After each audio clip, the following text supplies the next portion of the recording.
এখন শুনবেন আজকের গুরুত্বপূর্ণ খবরের শিরোনাম। যুদ্ধবিরতি প্রস্তাবে যুক্তরাষ্ট্রের ভেটো, গাজায় মৃত্যুর মিছিল ও দুর্ভিক্ষ অব্যাহত। যে কোনো হুমকি মোকাবেলায় প্রস্তুত ইরানের সশস্ত্র বাহিনীর হুঁশিয়ারি। চরম ঝুঁকিতে গাজার 50,000 গর্ভবতী ও প্রসূতি, হাসপাতালে হামলা। ট্রাম্প পুতিনের ফোনালাপ, ইউক্রেনের ড্রোন হামলার কঠোর জবাব দেবে রাশিয়া। গাজার প্রাণহানি নিয়ে কটাক্ষ, হোয়াইট হাউসকে ধুয়ে দিল বিবিসি। ইউক্রেনে 1 লাখ ড্রোন দিচ্ছে ব্রিটেন। গাজা অভিমুখী ত্রাণবাহী জাহাজে কারা আছেন, এতে কি ত্রাণ আছে? আল জাজিরার এক্সপ্লেইন। যুদ্ধবিরতি প্রস্তাবে যুক্তরাষ্ট্রের ভেটো, গাজায় মৃত্যুর মিছিল ও দুর্ভিক্ষ অব্যাহত।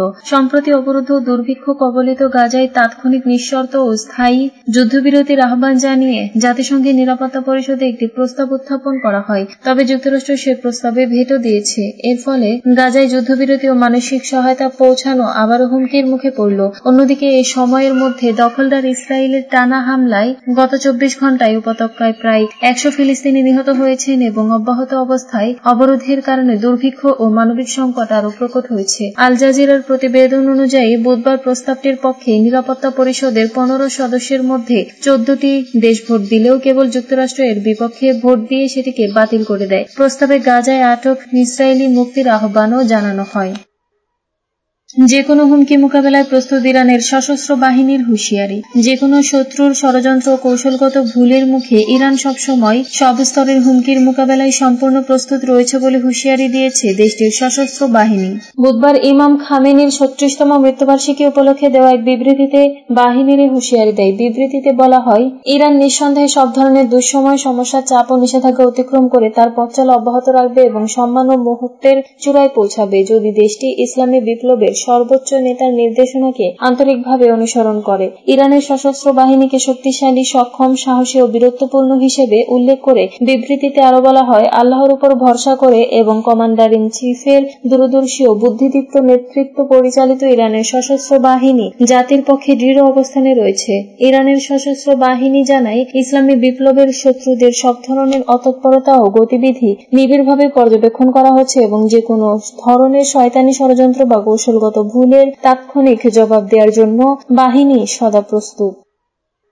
চরম ঝুঁকিতে গাজার 50,000 গর্ভবতী ও প্রসূতি, হাসপাতালে হামলা। দীর্ঘ 20 মাসের অব্যাহত ইসরায়েলি আগ্রাসন অবরুদ্ধ গাজা উপত্যকার গর্ভবতী নারী ও স্তন্যদানকারী মায়েদের উপর ভয়াবহ প্রভাব ফেলেছে। গাজার কেন্দ্রীয় শহর দেইর আল বালাহর আল আকসা শহীদ হাসপাতাল কর্তৃপক্ষ জানিয়েছে, খাদ্য ও জরুরি ওষুধের তীব্র ঘাটতির কারণে প্রায় 50,000 নারী বর্তমানে চরম ঝুঁকিতে রয়েছেন। খবর আল জাজিরার। হাসপাতালের মুখপাত্র খালিল আল দাকরান ফিলিস্তিনি বার্তা সংস্থা ওয়াফাকে জানান, যুদ্ধ শুরুর পর থেকে গাজায় গর্ভপাতের হার 6 গুণ বেড়েছে। একই সঙ্গে অকাল প্রসবের সংখ্যা মারাত্মকভাবে বেড়েছে, যার ফলে শিশু নিবিড় পরিচর্যা ইউনিটগুলো ভেঙে পড়ার উপক্রম হয়েছে। তিনি বলেন, ইসরায়েলি হামলায় গাজার স্বাস্থ্যসেবা প্রায় সম্পূর্ণ ধ্বংস হয়ে গেছে, যার ফলে রোগীরা মারাত্মক বিপদের মুখে পড়েছে। খলিল আল দাকরান আরো জানান, অব্যাহত ইসরায়েলি হামলার মুখে গাজার 23টিরও বেশি হাসপাতাল কার্যক্রম বন্ধ করতে বাধ্য হয়েছে। বাকি যেগুলো চালু আছে সেগুলোতে কার্যক্রম নামে মাত্র। জরুরি চিকিৎসা সামগ্রী ও জ্বালানির ঘাটতি এর প্রধান কারণ। এদিকে গাজার স্বাস্থ্য মন্ত্রণালয় জানিয়েছে, ইসরায়েলি বাহিনী আল আকসা শহীদ হাসপাতালের প্রশাসনিক ভবনের ছাদে হামলা চালিয়েছে।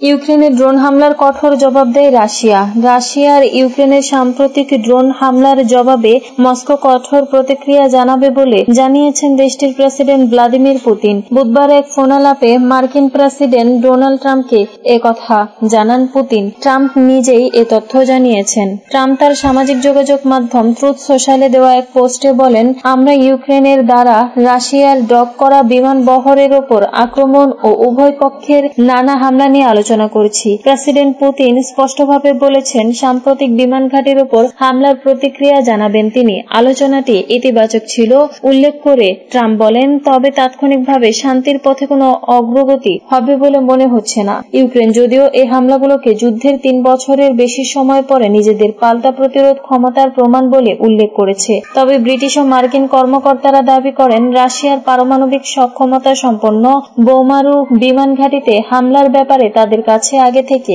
কোনো তথ্য ছিল না। গাজার প্রাণহানি নিয়ে কটাক্ষ, হোয়াইট হাউসকে ধুয়ে দিল বিবিসি।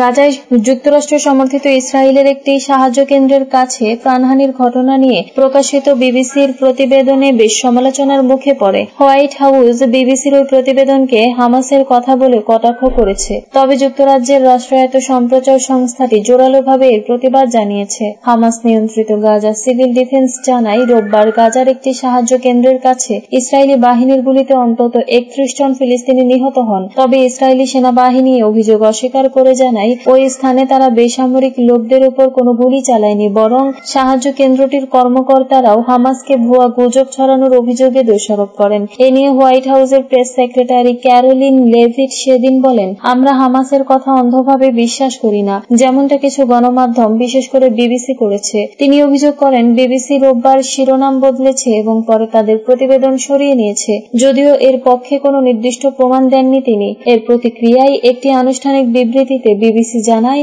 আমরা কোনো প্রতিবেদন সরাইনি, আমরা আমাদের সাংবাদিকতার পক্ষে আছি। ঘটনাটি একটি চলমান পরিস্থিতি হওয়ায় মৃত্যুর সংখ্যা আপডেট হওয়া স্বাভাবিক। ইউক্রেনে 1 লাখ ড্রোন দিচ্ছে ব্রিটেন। ইউক্রেনকে 1 লাখ ড্রোন সরবরাহ করার ঘোষণা দিয়েছে যুক্তরাজ্য।